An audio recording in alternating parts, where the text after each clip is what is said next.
Check 1, 2. Check 1, 2. Check 1, 2. This is a test.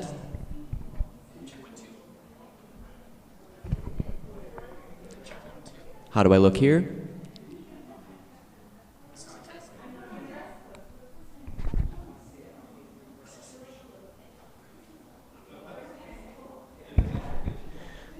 I think this sounds okay. Check. Yeah? Thank you. Appreciate it.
a joke.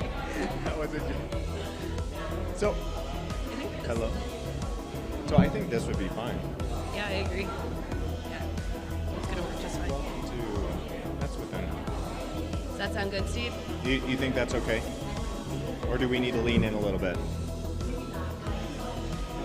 thought she was talking about We are just testing and talking back and forth to ourselves. testing 1, 2, 3. Okay. Actually, We might just run off on that. more. It's very How about now?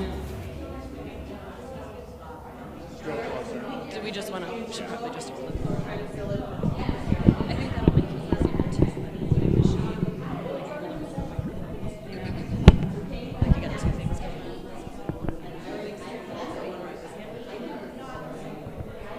You're right, we probably just need to.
All right, welcome to Small Business Week 2021 in the Pikes Peak region. We are very excited to have you here and present an epic Small Business Week. 2020 and 2021 have continued to bring unprecedented change, and we have a great week planned for you this year. This year, we are bringing Small Business Week to you in a hybrid format, which means we have a live and actual audience, so thank you for being here. Last year we were virtual and very successful. The SBA confirmed that we had the largest Small Business Week in the United States. We are proud to be part of this great business community and are going to bring you a week of events that we hope are helpful and inspiring.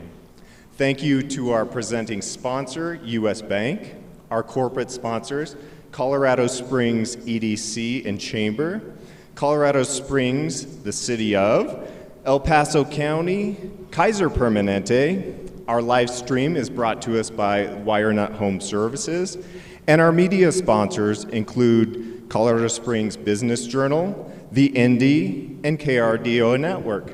Over to you, Krista. Thank you so much, Paul. The BBBB and the SBDC are a perfect example of our business community partnerships. Throughout the week, you will get great information from small businesses and subject matter experts, with all planning on helping make your small business epic.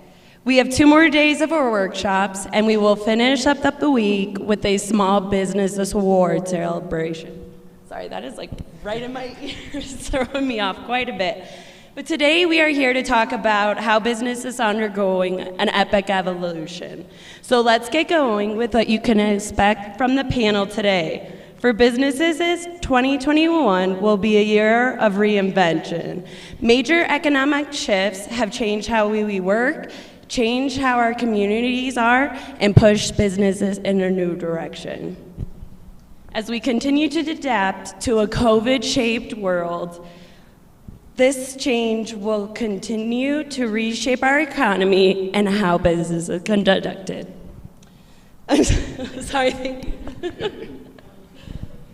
But today, you will hear from small businesses how they adapted their business model and brought their teams together, and how they plan to build a more sustainable future.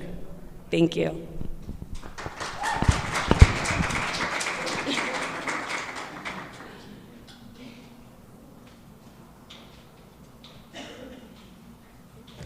Hello, everybody. My name is Jonathan Liebert, CEO of the Better Business Bureau of Southern Colorado, and welcome to Small Business Week 2021.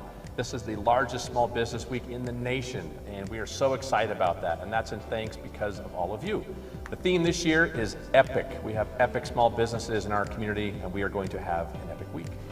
Hi, my name is Ekta Markulier, Executive Director of the Pikes Small Business Development Center, co-host of Small Business Week with the Better Business Bureau.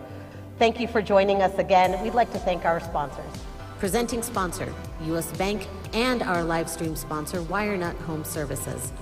We would also like to thank our corporate sponsors, El Paso County Economic Development, Kaiser Permanente, the Colorado Springs Chamber and EDC, and the City of Colorado Springs. Thank you so much for joining us for this epic week of events.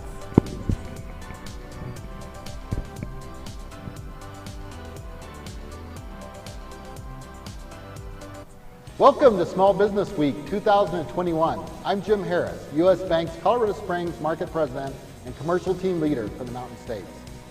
Our friends at the Pikes Peak Small Business Development Center and Better Business Bureau of Southern Colorado co-host Pikes Peak Region Small Business Week, which remains the largest Small Business Week celebration in the state of Colorado and the largest in the nation last year.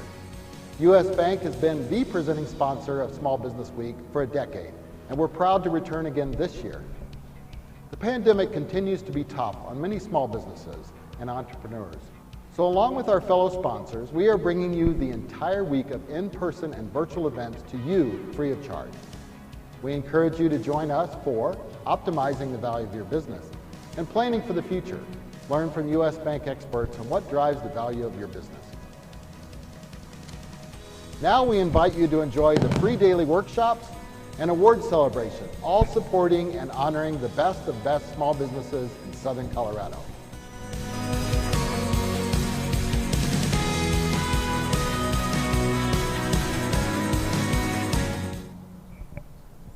Well, good morning, everybody, and it's great to be here with all of you. We're in person. It's a beautiful day outside, a beautiful Colorado day here at the Pinery, so we're just so excited to bring this to you live and also a live stream. So we're doing the hybrid format today. Thank you everybody for joining us. Today we are talking about epic evolutions and really what are some of the changes, innovations, pivots, whatever word you want to use, to just talk about the significant amount of change that businesses have had to undergo this past year and into the future, because we're not done, we're not out of this yet.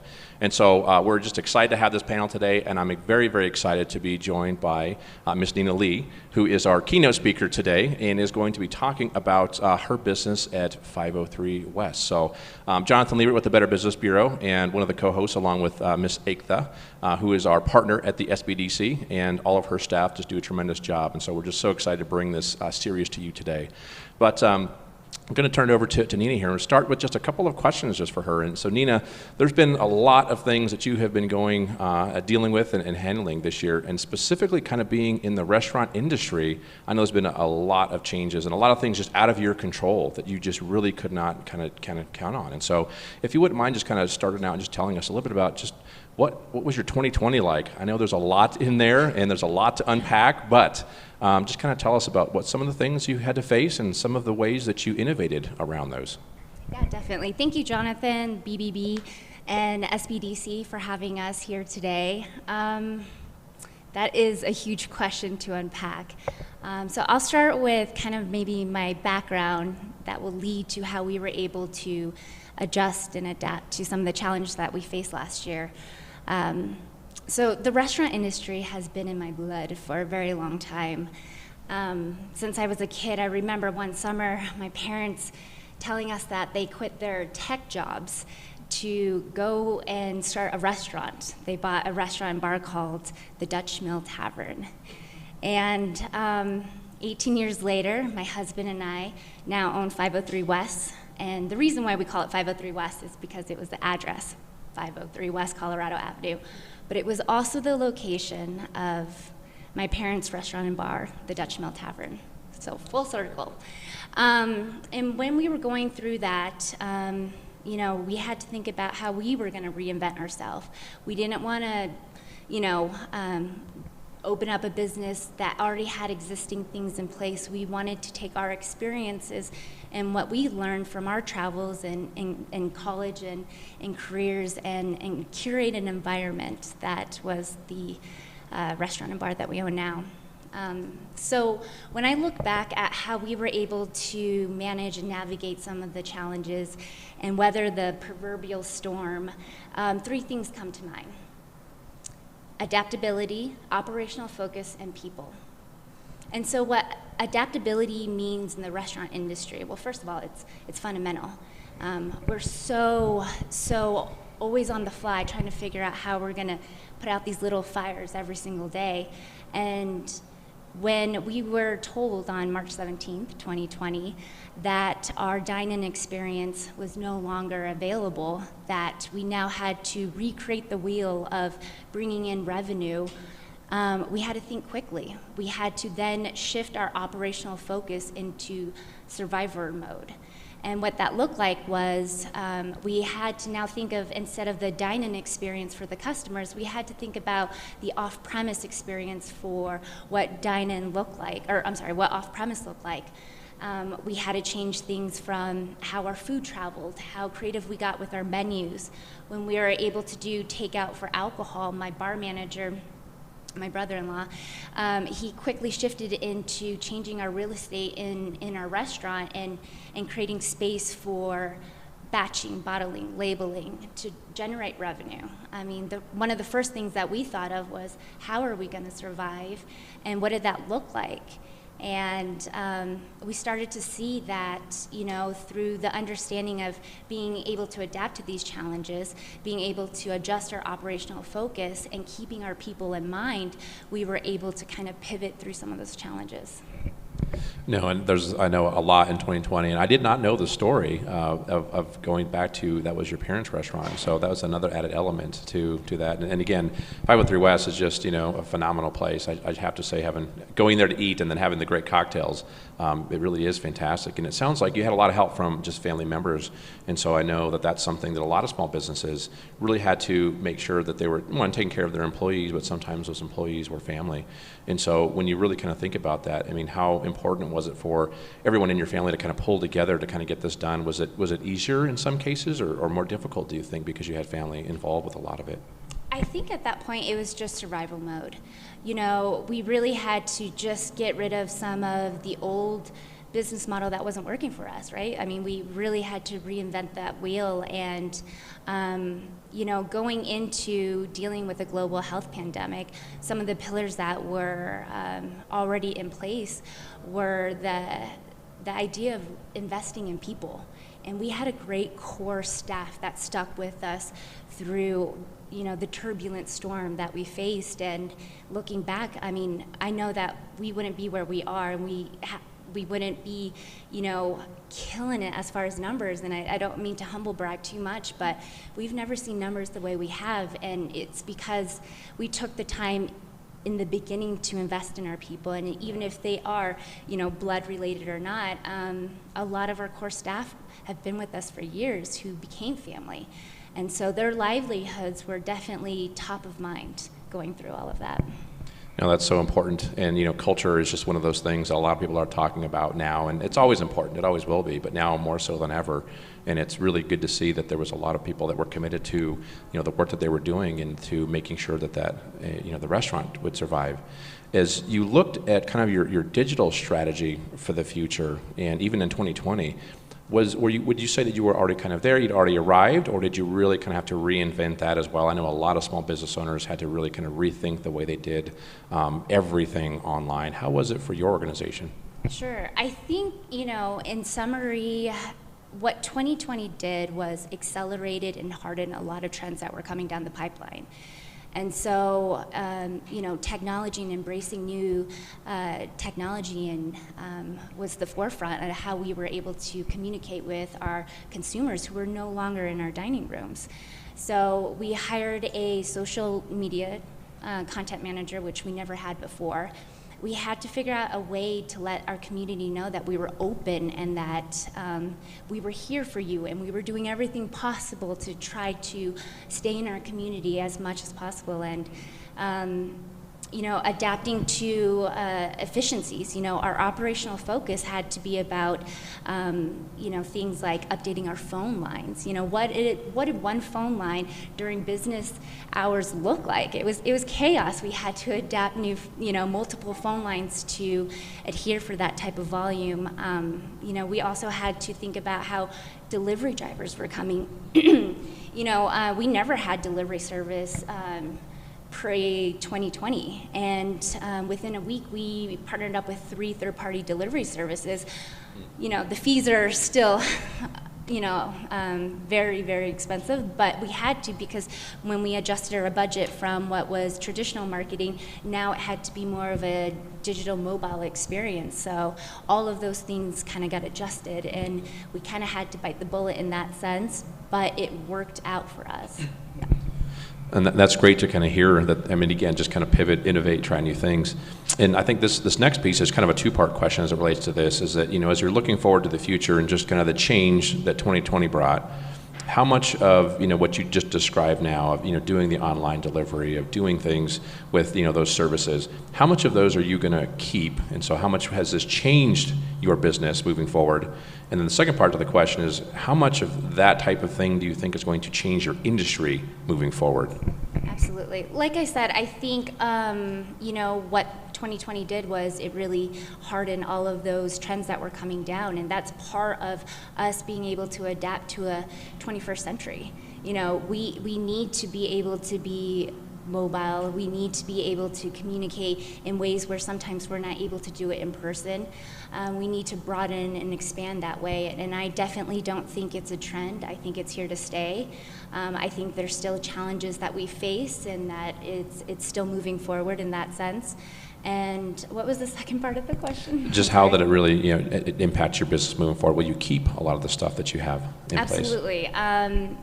Like I said, we've never seen numbers the way we have, and it was because we were able to not only adhere to the safety of our customers who are still not wanting to come in to dine in, we were able to broaden our audience that way, and that's definitely here to stay. And on that note, we're excited because a lot of these lessons that we did learn throughout the pandemic, we're fostering them and putting it towards our sister concept that's going to be opening in August here in downtown Colorado Springs called Done Sun. And so a lot of those things that we had to learn on the fly and be able to pivot, we're definitely keeping that and using that for our new business model. Well, that's very exciting. So lessons learned will be applied to the future that we'll all be able to benefit from. So this is a very good thing. I'm happy to hear about that. And that was kind of one of the questions I was going to ask too. Is that, what does the future look like specifically for you? I know this is a piece of this, but having kind of been through some of the turmoil of 2020, it sounds like that hasn't dampened the future or future vision that you have for creating some more concepts for Colorado Springs. Tell us more. Well, I don't want to sugarcoat it. I think it's important to be honest that it was turbulent and it wasn't easy, and there was a lot of struggle, especially with people, dealing with people and their emotions and their stories.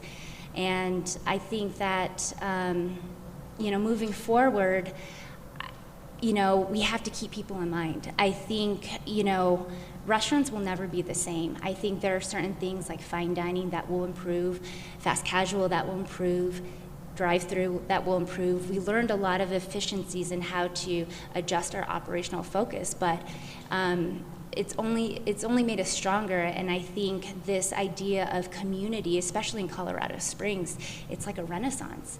There's so much growth that's happening, and this energy and cultivating this type of growth has been inspirational, to be quite honest.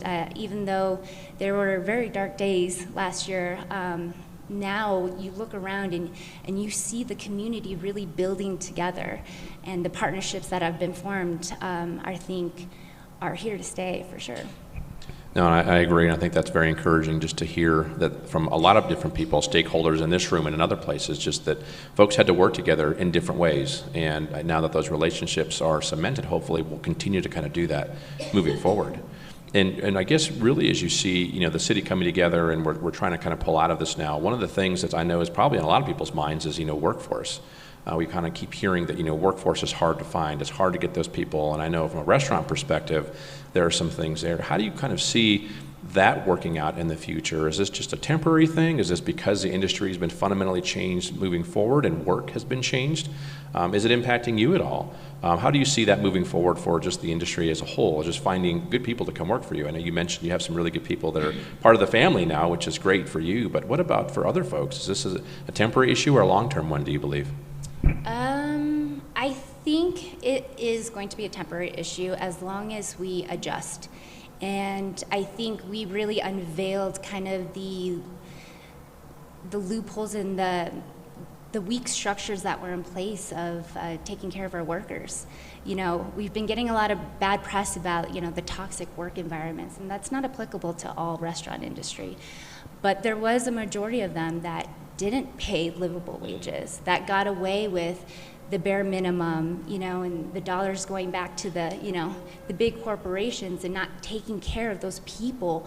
And we experienced definitely a shortage. We had people that were sick that, left the industry. And, I think when we think about the future, if we want it to be more sustainable and have a more powerful workforce, we have to be adaptable to those needs of the people and the workers. And I know that we're constantly thinking, how are we going to provide health care? How are we going to be able to communicate that we care in a way that is, a way that they can have livable wages, And so yeah, it's definitely been hard. And for the first time in my life, I had to actually cook on the line because we were short-staffed, and I learned a lot of lessons and realized how much work goes involved with all of that. And I think for the first time too, we're recognizing that the hospitality industry in general is the true lifeblood of our community. And if we keep that in mind and we adjust and we innovate in that sector, we'll definitely be able to spread this type of growth.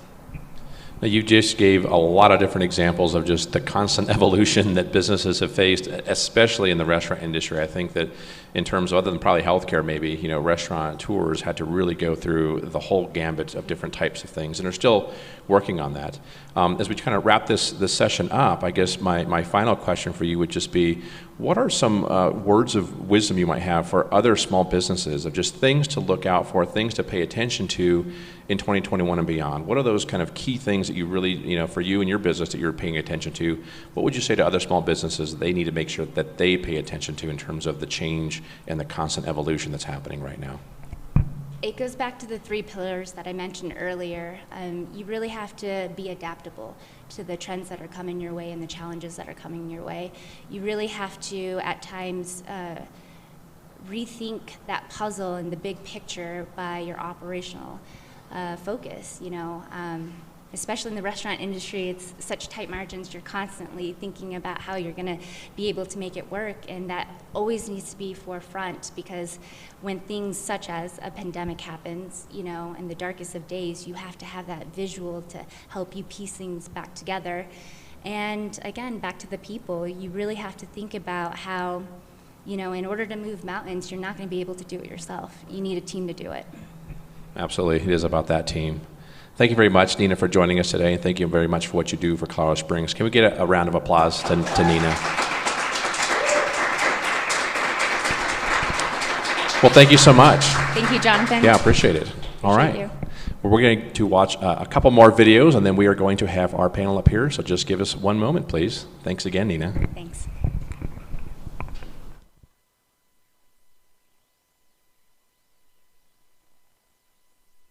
It's important to involve patients and caregivers in research because they have a very different perspective. They bring the real life element into the research project.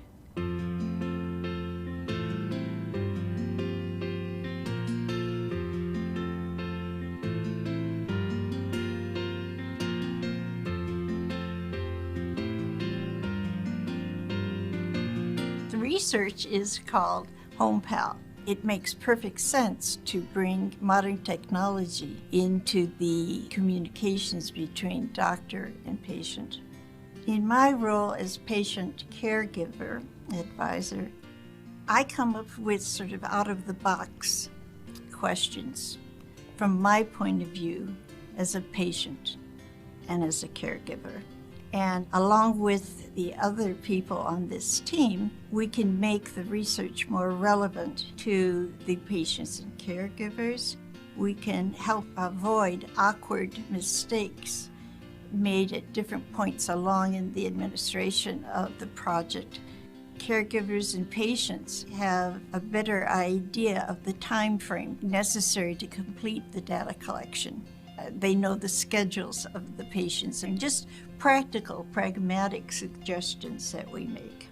I am so glad to be given the chance to give back in a small way by being part of this project.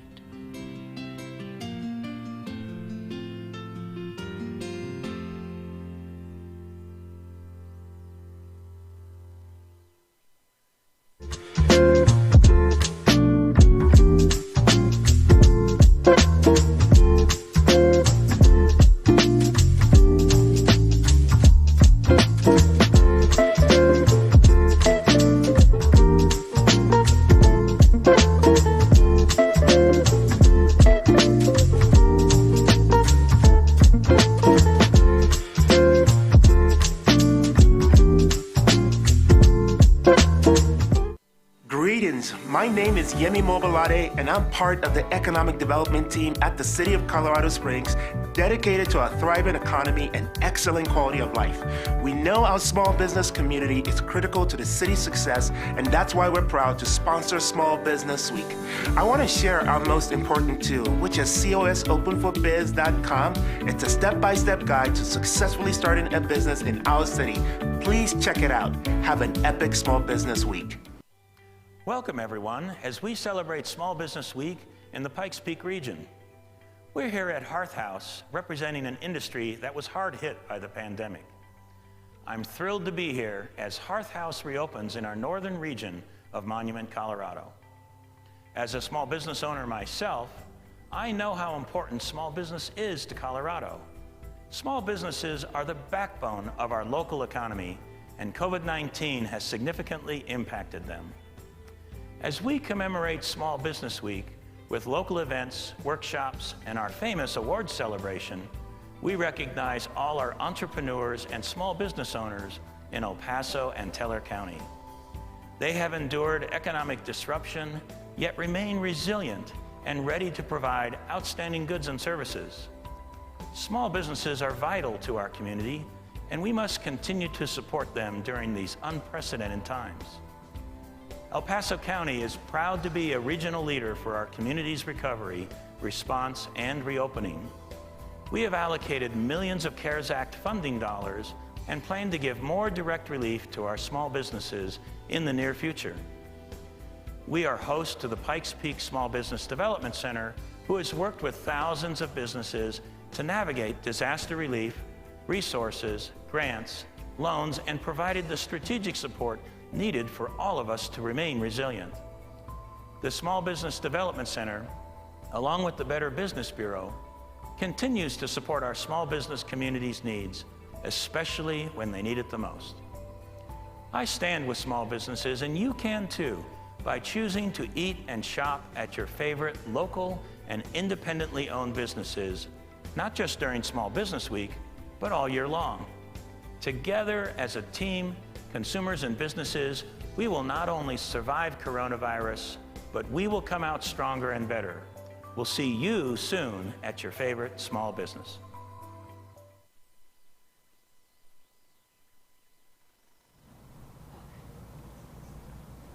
All right.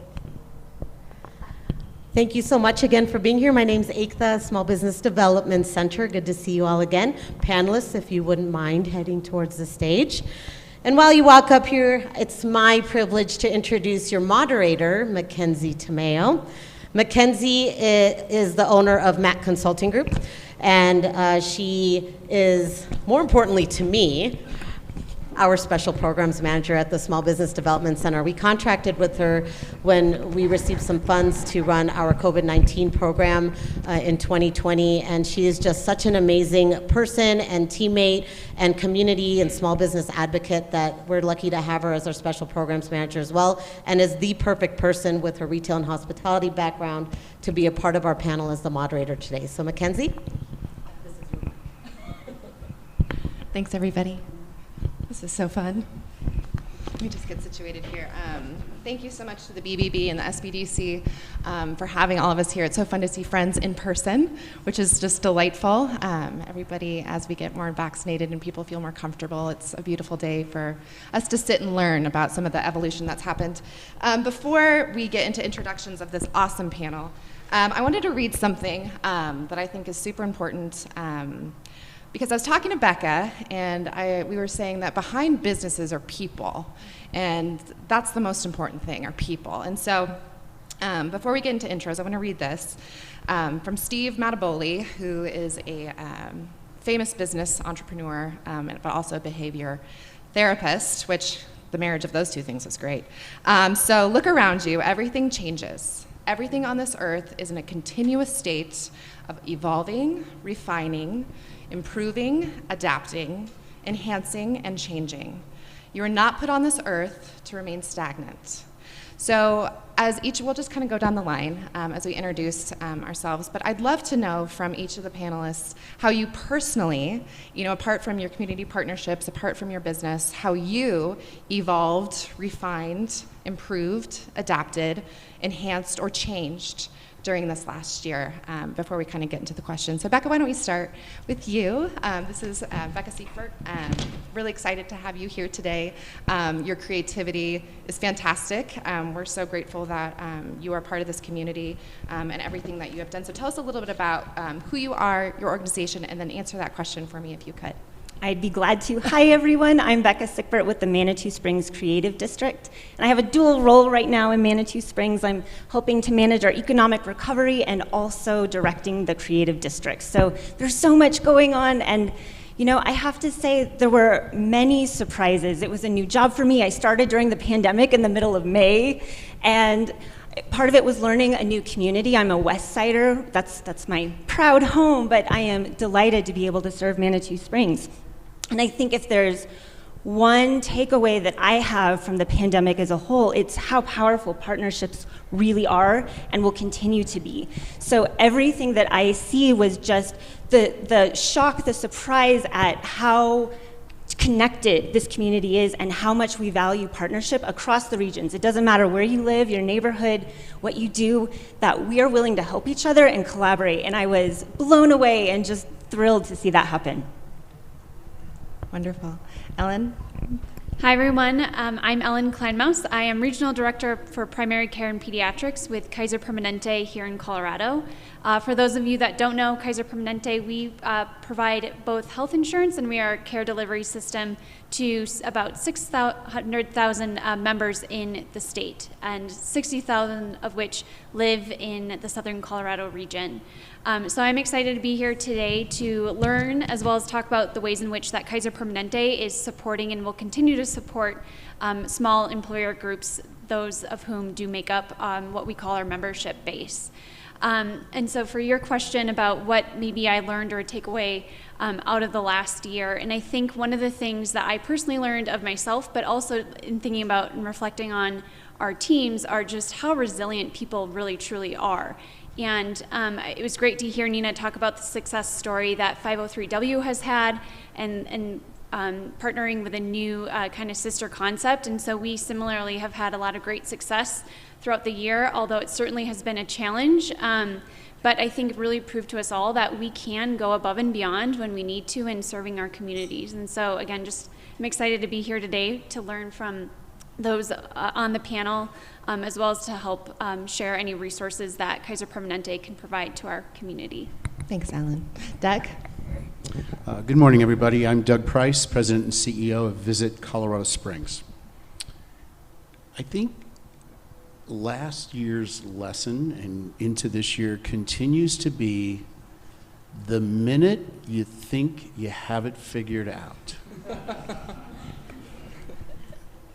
it's now another minute older, because it all just changed. It just continued to change. And when you think that, okay, now we know just how to do this.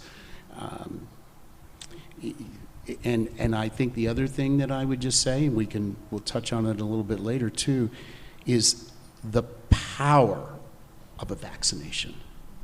That the reason we have 30 people here face to face and that we're all in this room without masks for the most part is because of the vaccinations. So that's what I learned. Thanks, Deb. Crystal? Thank you. My name is Crystal Latier, and I'm the Executive Director of Economic Development at El Paso County. In El Paso County, we really take a holistic approach to economic development, and what I mean by that is we focus on three main areas, all of which are very interconnected. Business incentives, affordable housing initiatives, as well as community development initiatives. And probably what we'll hear a lot from the panel today is collaboration is key. Collaboration was key during our recovery and our response to the pandemic. And probably on a more personal note, as how I adapted, I'll be the first one to put up my hand. I'm a planner. I like to control things. Was 2020 my year? No.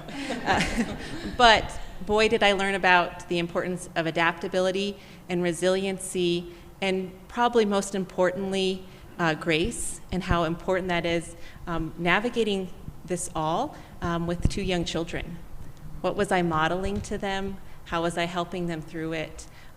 Was I extending grace to others and myself? So a lot of great lessons came out of 2020. I'm going to piggyback off of that too, because I think something that I learned in regards to continuity and resiliency is, I went from 7 clients to no clients to 2 kids at home full time to we have to stay at home, and so going, I think, from 100 miles an hour to 0 took a lot of reflection, to see, one, what are the most important things, and what kind of messages am I sending to my children ultimately, and myself and my community. So I think those are all really great answers. Becca, we're going to start with you.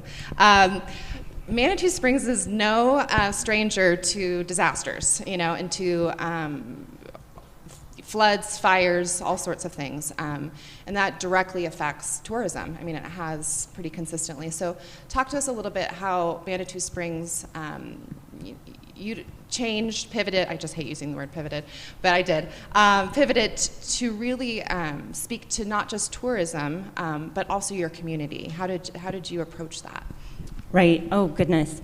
So in a small town like Manitou Springs that is a tourist destination and has been for coming on 150 years, just to give you a sense of the scale, it's 5,300 people, and overnight the entire community can double in size. And so we are truly dependent on tourists, and I think what happened is we took the opportunity to approach that disaster, that's ongoing, rolling disaster that can be prevented by vaccines, by taking a moment together as a community to evaluate what are our strengths. So we deployed a survey in partnership with the Chamber of Commerce of Manitou Springs and also the city, and we asked both our residents and our business community, where are you? How do you feel? We did some mental health check-ins. We asked about how strong people felt and what kind of strengths they were building on. And what we heard from our business community is, we've dealt with wildfires, we've dealt with floods, this is just another disaster, we can do this.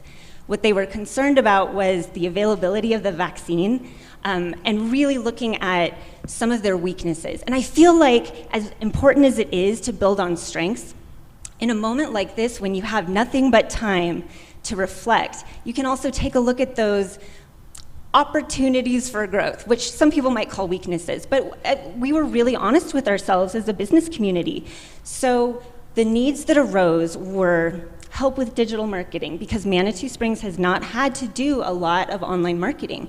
We found out through our survey that about 85% of our businesses had a website, but only half had ever played with online sales. E-commerce was a foreign concept. So looking at digital marketing became a need, and we addressed that through Manitou Made. It's manitoumade.com if you want to take a look.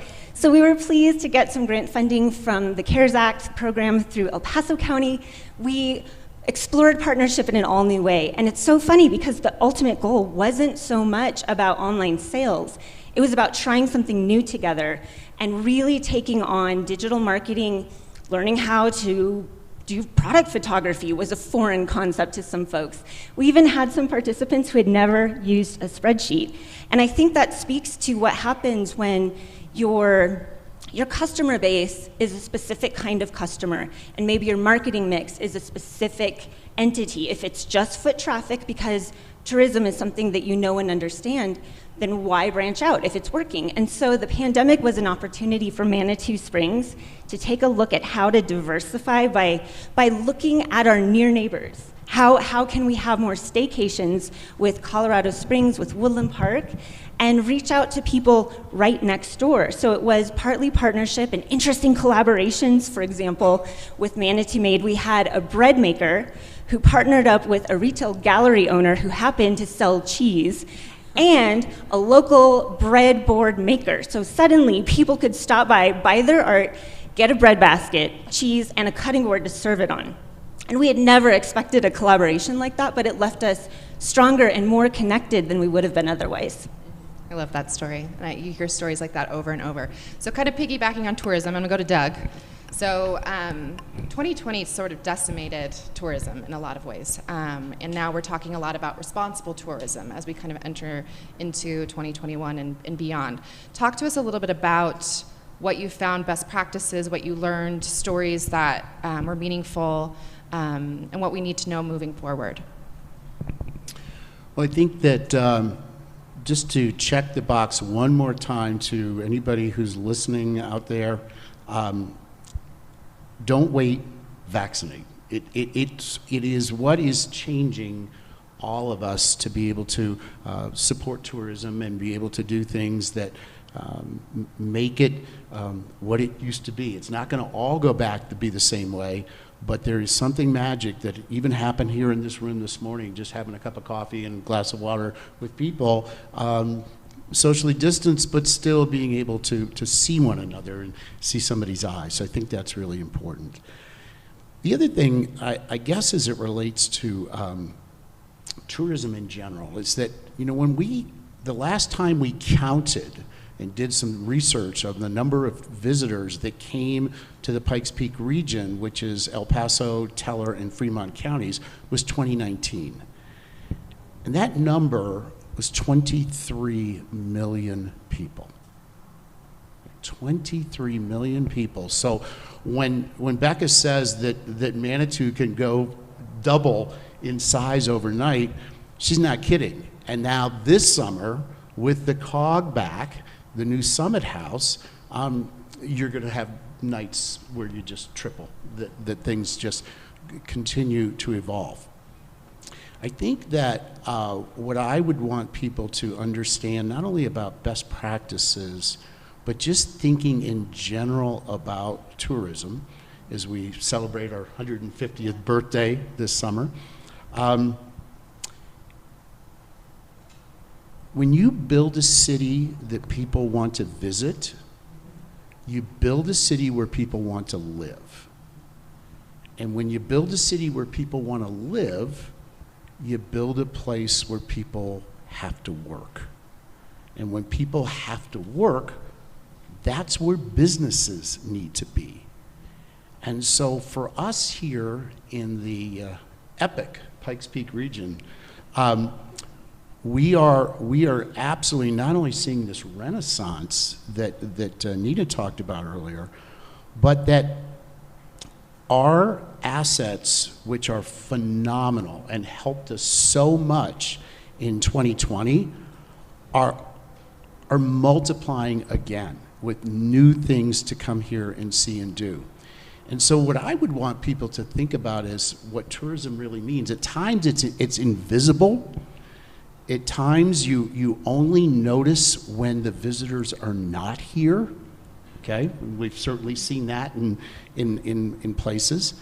But tourism is a shared community value that allows businesses to run because visitors are here. So just as important as education and public safety and utilities all are to those of us who live here, tourism is an economic engine that benefits every single person in this community.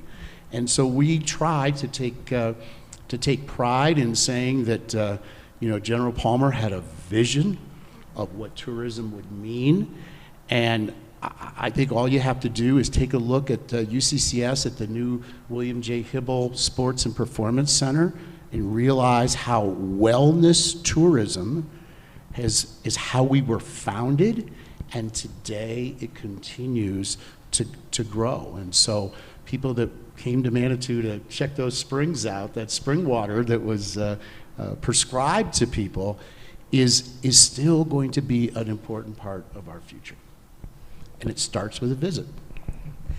Totally. And to kind of piggyback off of that, Crystal, when we talk about an economic engine, you had a bunch of conductors on that train. But I want to read this because I think it's incredible to remind people, is that the El Paso County's Regional Business Relief Fund supported almost 900 different small businesses and nonprofits and grants up to $20,000 to businesses during the pandemic. You distributed almost $14 million with grant amounts about $16,000 per organization, and most of them identified as women, minority, and veteran-owned businesses. So talk to me a little bit about that process and what it was like to kind of be in the midst of seeing what needed to be done and doing it. As a lot of businesses, we hadn't really thought about economic development from a county or city perspective until COVID hit, and what that would look like. And then how do you think the pandemic response impacted our community's ability to connect and collaborate? Yeah, great question. In regard to the pandemic, I think 2020 was a very paradoxical year. And what I mean by that is never at a time were we told to isolate more than were we able to also identify how much we were so connected, right? And so all of a sudden we had a public health emergency and a pandemic going on, and we realized that actions taken during that also had impacts on the economy, businesses, mental health, education, the environment. So it was very important that we came together and realized those connections. And so I'm very proud of several initiatives happening in the community, all led by people. And so I think we'll hear that theme throughout the day, and Nina articulated so beautifully earlier today, and that is people are what got us through this, right? So people came together in the form of something known as a Regional Recovery Council. And so that was set up in collaboration with El Paso County Public Health and the Colorado Springs Chamber and EDC and many, many other community partners, recognizing that the pandemic was impacting all aspects of our community. Specifically to the initiatives that you highlighted in El Paso County Economic Development, we immediately recognized the impact that the capacity restrictions or closures were having on our community. And behind those businesses, again, are people. So how are we going to help our people? And we were fortunate enough in that we received a direct allocation of relief funding through the CARES Act, and immediately identified that assisting businesses was one of the top priorities for El Paso County.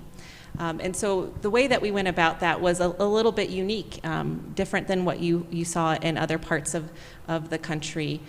We also identified that in that federal legislation, 501c6s and 501c4s were kind of left out of those funding allocations. So 501c6s and 4s are really our chambers, our organizations that support our business community, and at a time when businesses needed that support more than ever. So set up a program that allowed them to reach out to businesses. But specifically, the support directly to businesses we found crucial. And we knew that support needed to come in the form of grant capital, not loan capital. The last thing you needed when your businesses was shut down was additional debt.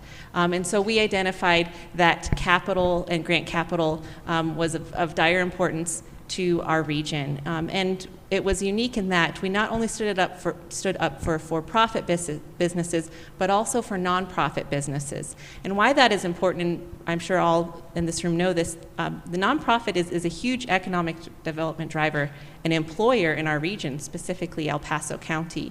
So this funding also allowed nonprofits the ability to use that funding for business operations. Additionally, we had continued to see and hear that some of the federal programs that were stood up were unable to kind of reach some of our target populations, and as you highlighted, Mackenzie, women, minority, and veteran-owned businesses. So it was important to us to take a very kind of grassroots approach, and while everyone had equal access to that funding, we wanted to make sure everyone understood that. No additional points were given because you were a women, minority, or veteran-owned business, but we took a very strategic approach in how we communicated that this fund was for all business owners across the region. And something of also important to note is we have an incredible city, the city of Colorado Springs. We also have a tremendous region. And the Pikes Peak region, El Paso County, is over 2,000 square miles, larger than the state of Rhode Island, and actually encompasses 8 different municipalities. And so we were sure to work with partners across the region and really listen to the business owners and what type of support they need when we stood up that program. Thank you for your team and everything that you all did with the city and the county. And I'm going to go back to partnership and community and working together to really make that happen. It's not a one-person show. It's everybody coming together and pulling resources, which has really and helped. And you've seen the benefit of it, and we're still seeing it. So to just go on to healthcare, Ellen. So.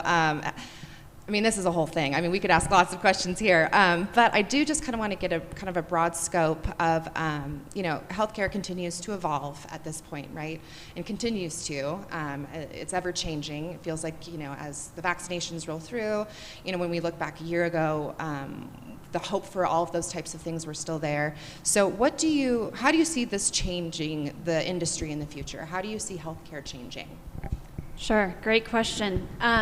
So I think what we learned was that we can be incredibly nimble, and especially when we needed to be. And I think back, prior to the pandemic, we were providing care in a face-to-face visit about 90% of the time. And nearly overnight, we actually shifted to providing our care, 90% of our care, through a telehealth option. So whether that was through email, through what we call chat with a doc on demand, through telephone visits and video visits.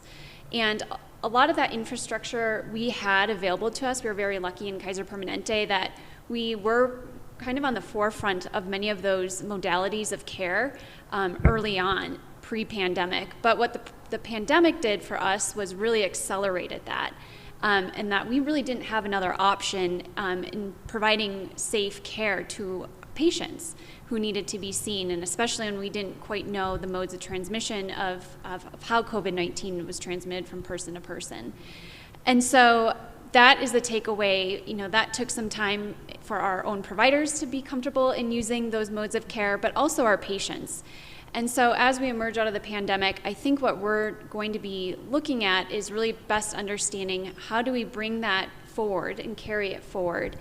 And although we found that we can provide about 70% of at least primary care in a telehealth visit, our patients and our consumers actually are still preferring to be seen in person. And so we're seeing that shift back and that demand to in-person care. And something that we do at Kaiser Permanente that was shared on the video is that we want to continue to listen to our patients and our consumers of care. And so we're going to be spending time investing resources and time really to understand how do we achieve that balance of convenience of care, but also our patient demand. And so that's what we're going to be looking forward in the future, is how do we do that. We're very proud that in Colorado Springs, even in the midst of the pandemic, we opened up our third medical office building, where we still will be trying to achieve that convenience and access to care. So our new premier medical office building houses pharmacy, lab. We also offer mammography. We now have specialty care and primary care that's available. So even though we're going to be continuing to leverage a lot of the video visit and virtual care options to our members, we still understand that convenience, even if it's in person, means having all of those modalities and all of those resources really under one roof. And so those are the things that we're going to be taking forward with us as we continue to emerge out of the pandemic, and still will be looking to our patients and our members to really help guide us and inform us of what and how care should look like. That's fantastic. I'm going to open this up for a group discussion. As we talk about community, and we have this large landscape, as we see a 50,000, foot view now, being a little bit out of it, we really had to create an ecosystem that worked. There was no question that community involvement and working together was the bottom line in so many ways. I think of, Chelsea and Yemi working with Old Colorado City to get a section of, the street off so people could sit outside. I think of the Bundle Up campaign. I think of lots of great initiatives that happened in this last year and a half. So I'd love to open it up and speak to, one, what did collaboration look like for your, for you and for your business and for your corporation, for your organization? And then two, what can you take moving forward? What do you think really worked? One thing I've learned is that through fires and through floods, and now a pandemic, people want to know, how can we help? It's a very caring community and an assuring community. And when I think back to fires, and when people would say, well, what can we do? Well, we'd say, you need to go buy your wedding anniversary that's in October. You need to buy that gift now. In June and July, and hold on to that because right now retailers need that sale. And I think through the pandemic, Crystal, when we think about the Regional Recovery Council, we would talk constantly about how do we communicate to the community of how you can support. And when the parklets got built and we told people, okay, we know how to layer up around here. We know how to bundle up, and that we can go out and enjoy, a cold drink or a hot drink when it was cold outside. All we had to really do is unleash the power of our community to say our restaurants have never before been challenged like this. And Nina, you said it, the margins are so thin to begin with. And so when the state gave us the okay for liquor to go, oh my gosh, I mean, that may be hopefully one of those things that stays with us for a long time. But once we let people know we need you, they were there in droves. Yeah, just to add on to that, as Doug just articulated, the power of people. Through things like the Bundle Up campaign led by SBDC, it was not only resources to businesses on how to operate throughout the pandemic, but how can we be a good, safe local patron to our community. And I think, again, it just highlights the collaborations. We've always collaborated well as a region, but I think it strengthened it even more and brought more folks of different industries and sectors around the table at the same time. Never before did I interact with the public health director, on a daily basis. Should I have been? Obviously. And will we continue? Yes. And so I think that those strategies, those collaborations, those partnerships will really help our community as we move out of pandemic, and just as we continue the growth and our dedication for this to be a great place to work, live, play, and raise a family. We'll continue those conversations, conversations that we're seeing play out right now in the media and around businesses, and the things like affordable housing. Are we talking about affordable housing as we're talking about business attraction? Because those two things are most definitely related. And how are we developing a true community? And again, if we make sure that people are our bottom line and people are the topic of all of those conversations and sectors, I'm sure we'll win. I love that so much. And I think this particular region is so community-minded and so generous in their time and resources. And I keep thinking about how that particular economic recovery task force and just looking at how we could help each other and collaborate allowed particular projects. So with Manitou Made, what we found is so many of our business owners were unaware that the SBDC had free programs that could help them, that Exponential Impact had a profound program. They learned about Survive and Thrive, and to see them become aware of how much support was out there that they could just tap into was maybe my favorite part. If you can enjoy a pandemic, seeing that awareness and that sense of discovery was profound. And I really attribute that to people stopping for a moment and not feeling isolated, but feeling connected. That was my honestly favorite part.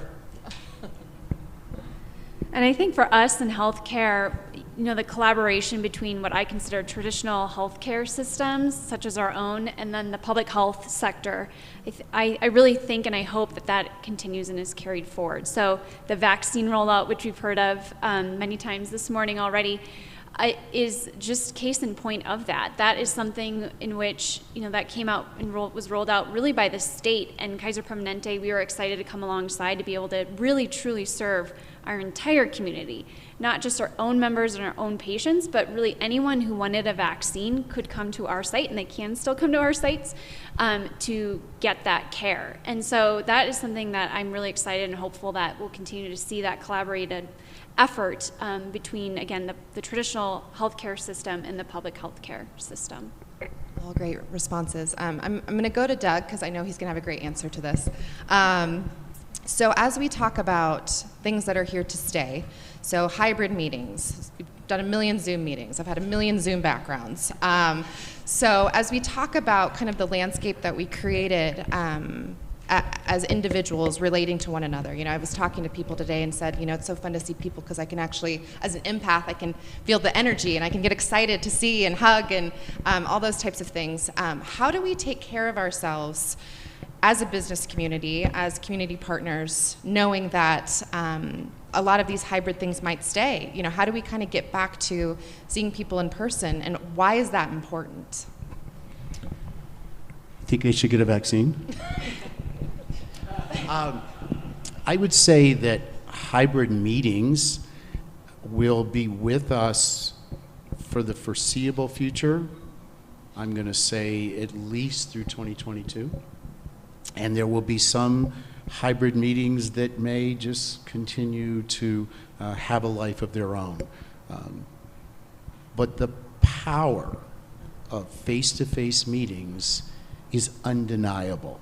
And if you've ever been to a convention where there's a trade show and you walk down the aisle of a trade show, that's how business gets done.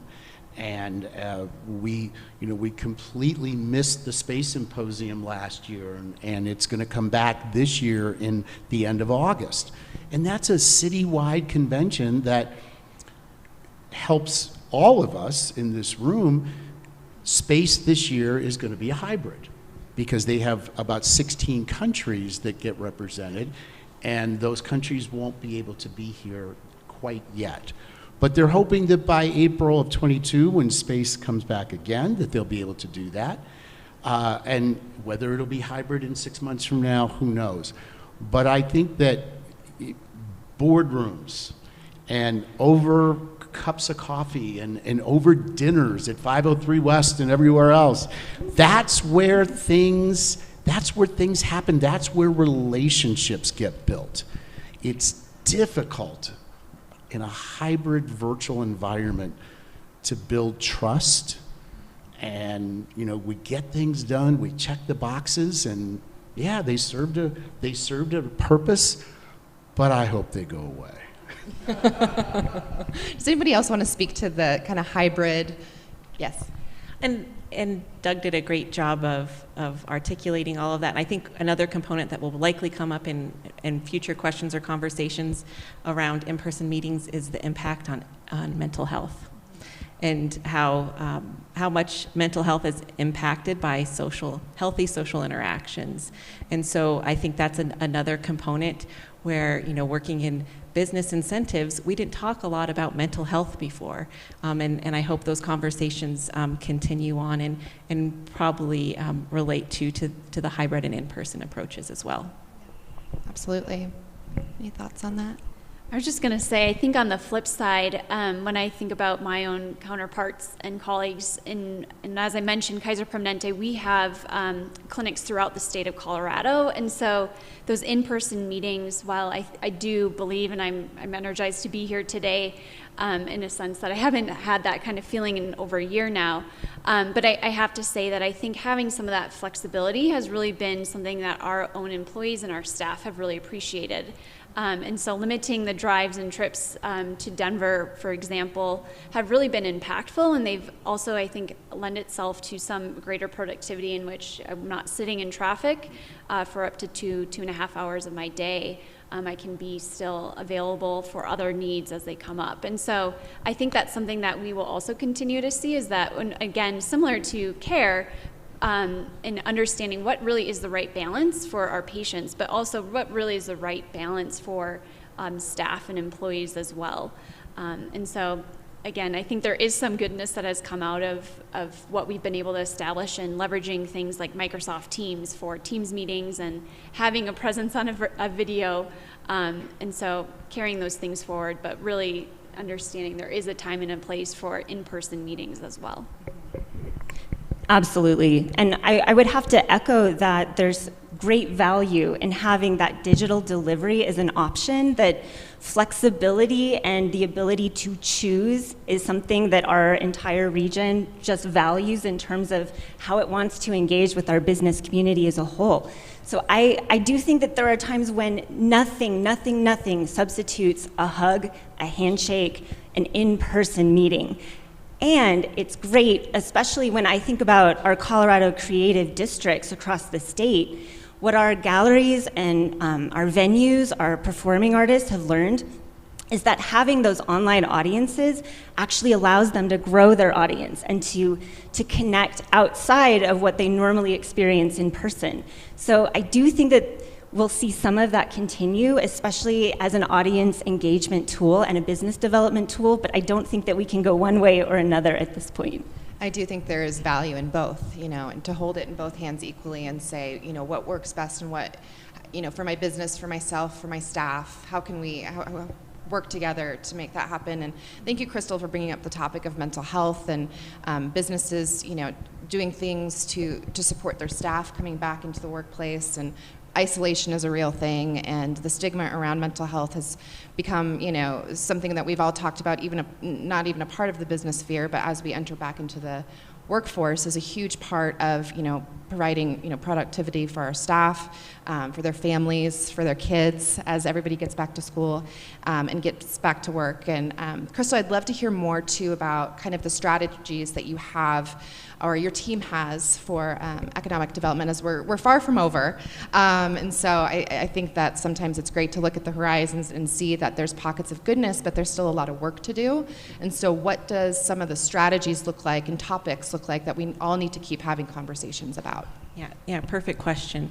I think initially we were in very much the relief mode, short-term relief. How can we help short-term? But as we're moving through this and looking more at longer-term strategy, we're really looking at what are our strategies that will help us continue to build in a more holistic way. And part of that being holistic is those partnerships, right? So holistic meaning that I'm just not concerned about what tax incentive businesses are getting. I'm concerned about the mental health of their employees, their access to health care, DEI efforts. The list goes on and on. And so I think there's a long list, and the great news is we have a tremendous community filled with tremendous people and a lot of great community partners having very in-depth conversations about strategies and putting resources to things like how are we going to continue to foster entrepreneurship and as we come out of this? How will we continue to help with workforce development? How will we help with those holistic mental health, social well-being strategies? How will we continue to have conversations about the social determinants of health and how those impact us all? And so there's a lot of great work being done, and why I love that we had that collaboration is now when we're building these strategies, they aren't done in those traditional silos of, I just work on business incentives, and so I'm not going to take into account how that's impacting the housing market here in Colorado Springs. So I think what we'll see is that folks will, as we've shared already this morning, truly be community-minded and looking at all aspects of what makes a great, healthy, and thriving community, and making sure that the entire community has access to those. When we were talking about the impact of virtual meetings and how that's been tremendous and helped us get through, it also highlighted that there are issues with rural broadband. And so are we addressing that everyone has access to those virtual capabilities? So it's really just allowed us to have more in-depth conversations and continue those partnerships so that when we're building programming, it isn't so siloed or focused on one outcome or one approach, but really with the community in mind. That's great. And Becca, I kind of wanted you to piggyback off of Crystal a little bit. Being in Manitou in the creative district and some of the challenges that look a little different than maybe your traditional, downtown or OCC or North End or Tri-Lakes or whatnot. What has Manitou and kind of that side used and utilized, right? There's the Shuttered Venue Operators Grant, there was Restaurant Revitalization Fund. What do you find that really worked for Manitou kind of this last year, and what are they going to hold on to moving forward in light of not just the city, but also the creative district? What really worked and we're like really excited about? Such a good question, thank you. Yeah, so in Manitou specifically, and this is one of my personal favorite success stories, going back to Nina's pillars, looking at that question of operational focus. When I think about success stories, regardless of the industry sector, it's those business owners who really took that pandemic moment to reflect, to analyze, to start getting strategic, and to look at maybe how to create a more efficient operation. How can you trim some costs and invest it in maybe a more robust Wi-Fi plan, for example? And yeah, it did expose some gaps in our broadband access, which brings up all kinds of other issues of equity and inclusion. And at the same time, what I saw as a success story came back to partnership and people talking together and asking, how can we help each other? So one of my favorite stories is coming from Lulu's downstairs. It's a venue, and so as you know, our venues are entertainment and event venues shuttered first and just recently reopened. So they had particular challenges in navigating the pandemic. What an exceptional moment for someone like Drew, who is a food producer, you might know him from Suga's fame, to collaborate with the owner of Lulu's, which is Mark Benning. And so Mark had suddenly extra space and time. He started working on an expansion of premises permit to move upstairs. And then he asked himself hard questions about how he could create a food program that would allow him to be more than just an event venue. How can he have daily customers and connect with his community instead of just having his live music? He wanted both. And I think that was a story about diversifying his product mix, right?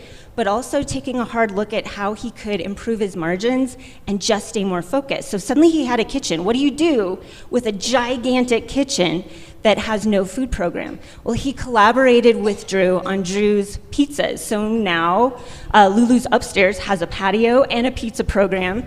And I feel like the lesson that comes out of that is Drew's cookies you can find at Bread and Butter Market or Lulu's upstairs.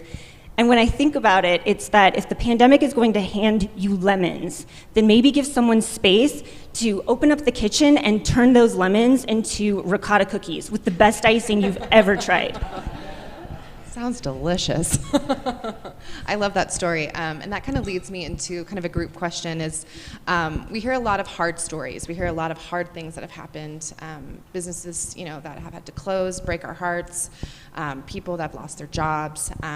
Those are real things, and those are not things to kind of candy coat. But I also think there's been really awesome stories like that, where it's just people get excited and they do something new, or new things are coming down the line, or people are excited about something. So I'd love to hear from you all about a story that, because I'm a big believer that stories change people and they help us relate to one another.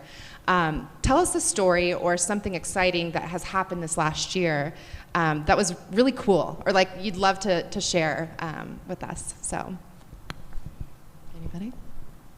I know Becca probably has another one. I'll just keep going.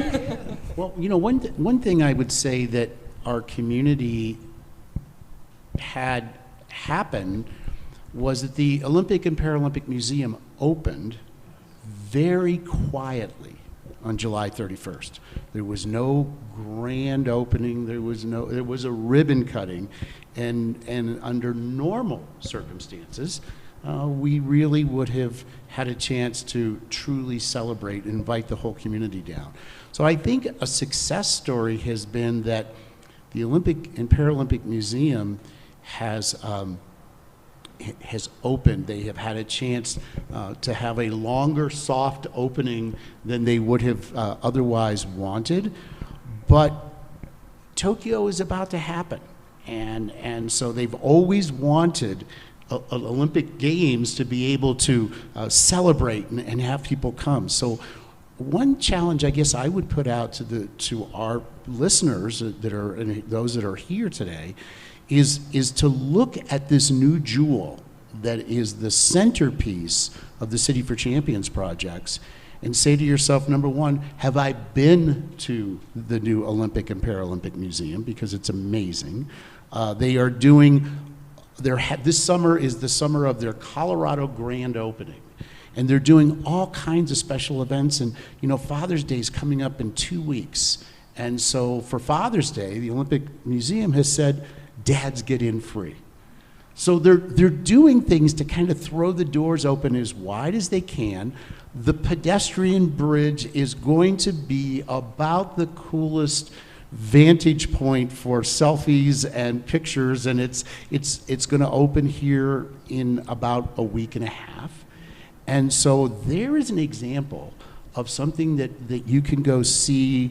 Our son and daughter-in-law were in over the weekend from California, and they had been waiting for, to go see this great museum, and the bar was about here, and they went right over it. It's fabulous. So between that and the COG continued to get built, the new Summit House continued to get built, and despite the snow and everything else, the Summit House got delayed just a bit, but June 15th, it's going to happen. And I would just, the number one reason that people visit is to visit friends and family. And so I would say to everybody here, invite your friends and family to come and see the amazing assets that are brand new, in addition to the zoo and, you know, all the great things that we already have. It's just getting better. A problem that we've talked about several times this morning has been workforce development, and this idea that we're seeing so much transition in all industries, I would say even within our own entity, and so that I think allows folks to have a lot of reflection. And what I've kind of heard time and time again, both professionally and personally, is that, man, 2020 was a really tough year.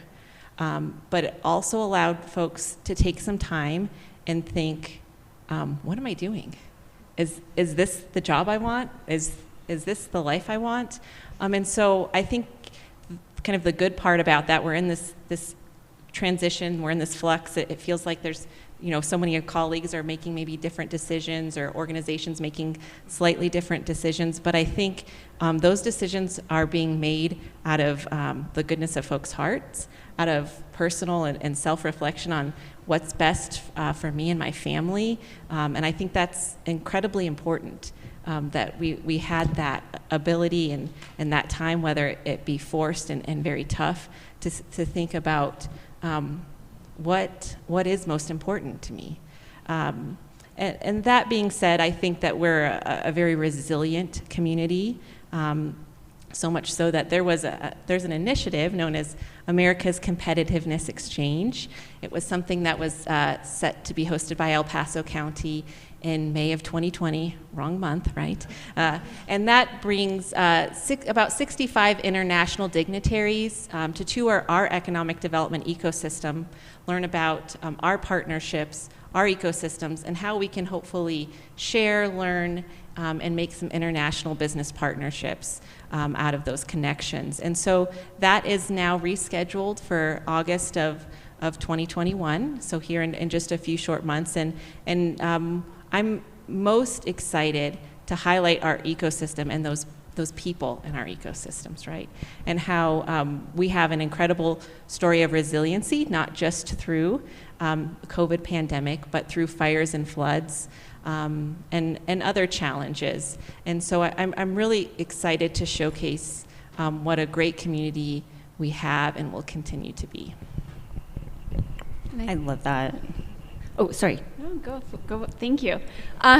So when I think about a success story, I mentioned previously that we were really excited to open our third medical office building here in Colorado Springs. And I think part of the reason why I'm so proud of that is that was in the midst. We opened in February. So in the midst of vaccine rollout, things coming down the pike from the state, we weren't quite sure even when we would have the vaccine, what kind of vaccine we would have, where we should have it, at which of our sites we should provide it.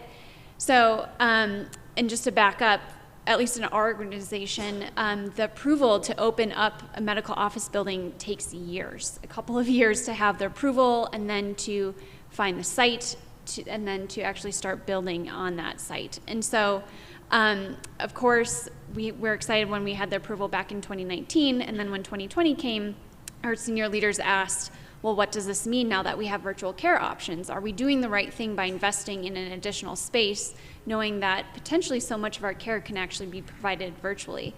And so even amongst all of that kind of going on in the background, the vaccine rollout, the questioning of what does care look like as we move forward, I'm very proud of our team for keeping really kind of our eyes on the prize and sticking true to what we knew and what we felt really our community needed. And so I also will just say I think it really was a beacon of kind of hope, also an excitement of something else to think about aside from everything that was related to COVID. And so that has really kind of propelled us in moving forward. And so again, just we're really proud and excited to continue to be able to expand our presence in the Colorado Springs and Southern Colorado community, And so that's our success story that I wanted to be sure that we shared with you all today. And we talked before about some resources that Kaiser has put together. So that's something I wanted you to speak to just a little bit before Becca Sure. talks. Yeah. So as we've talked about a little bit, the importance of mental health and well-being really became predominant during the pandemic.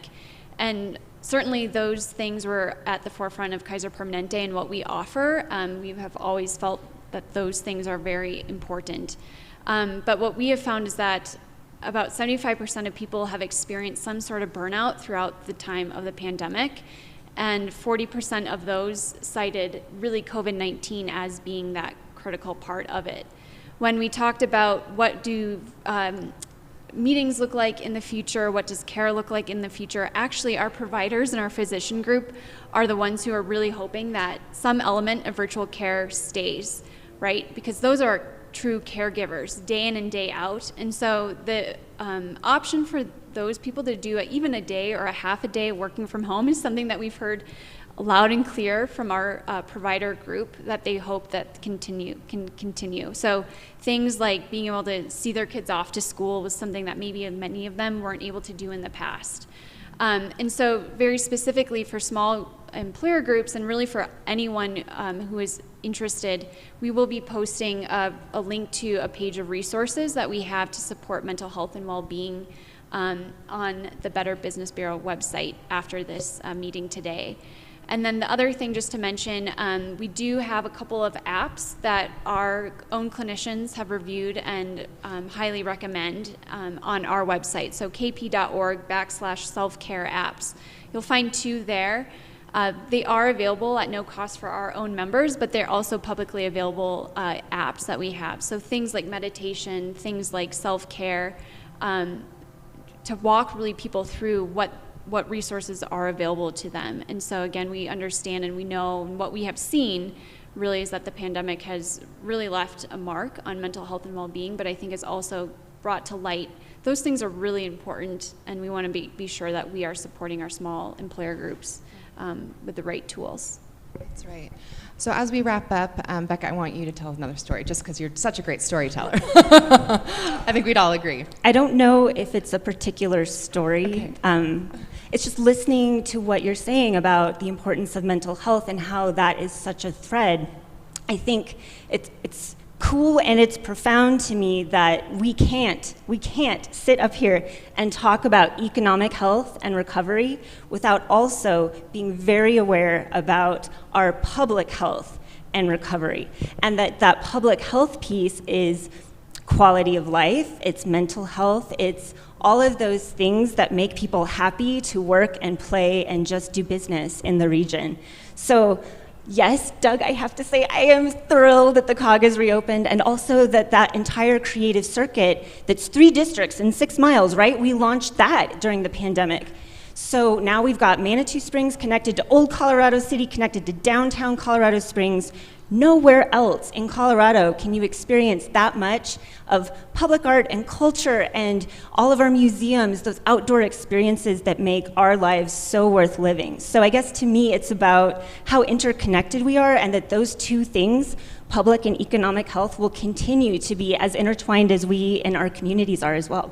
And you answered my final question, which is all of us can talk about, is what do we take to 2022? You know, how do we take what we've learned, the lessons that have worked really well for us, the things that maybe didn't?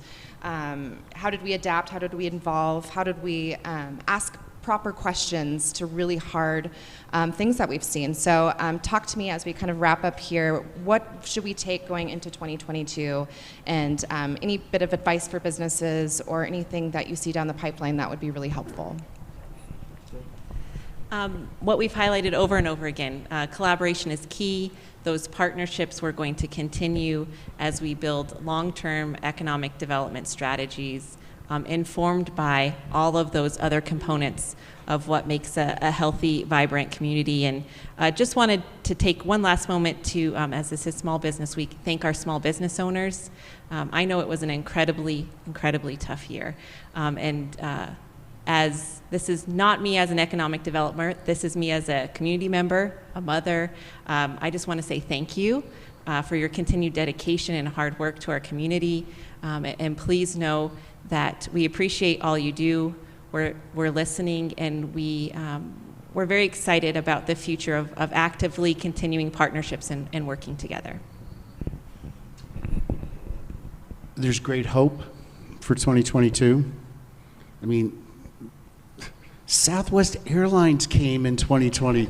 You know, of all the things that we didn't expect, it was that phone call that said, hey, we'd like to come in and do a little site visit and look around Colorado Springs at a time when we thought, really? So there is hope.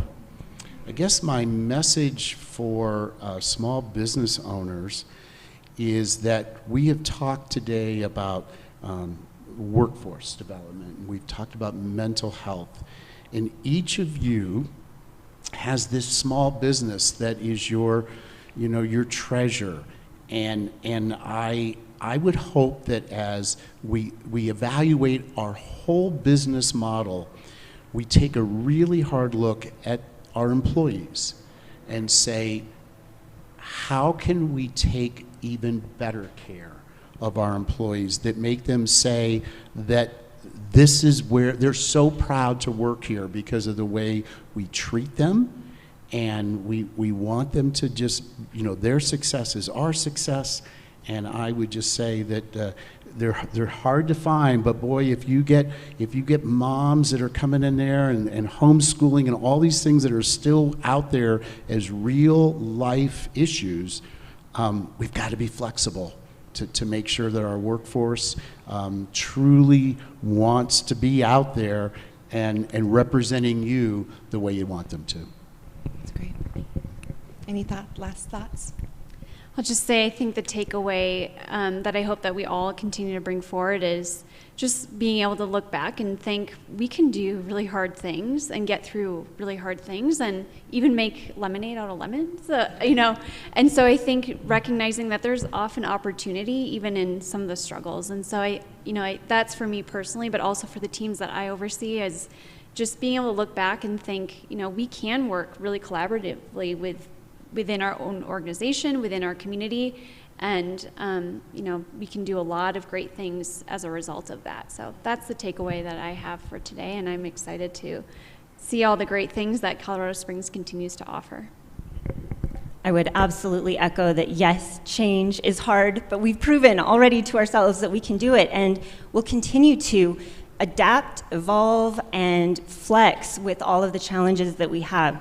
So yeah, my advice to small business owners is you have already managed this. You've got this. Just keep asking for help and know that all of us out here want you to succeed. We are here for you.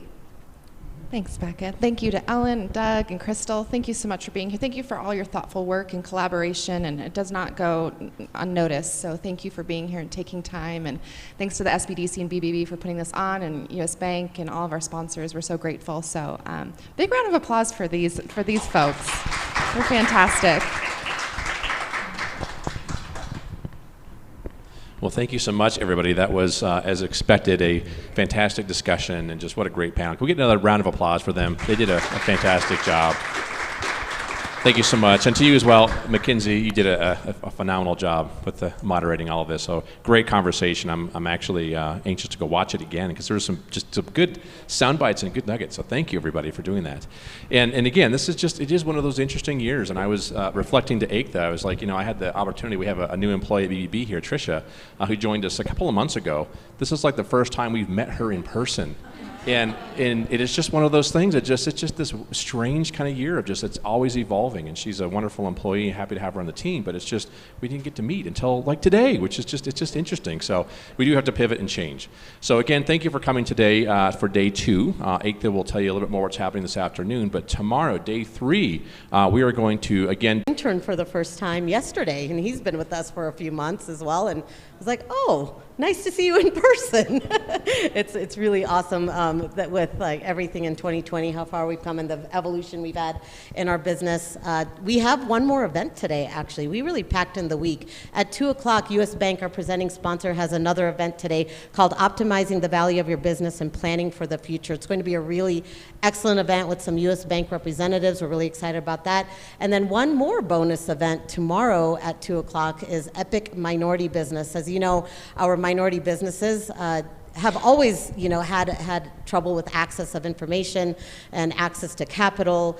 And 2020 really brought that to light and put it in the spotlight in a way where our community really gathered around it and made some amazing things happen. So that panel will be comprised of local, state, and federal level programs, and we're going to talk about the gaps they saw and how they filled it, and what minority businesses can do to really have their voice heard when it comes to legislation, government programs, and more. So it should be a really great virtual event. The 2 o'clock today is also virtual, and you can watch it on Pikes Peak SBDC/SBW or the Pikes Peak Small Business Week Region Facebook page as well. So thank you so much for coming. We still have a packed week. Please take part in it when you can, and we'll see you again tomorrow.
Thank you.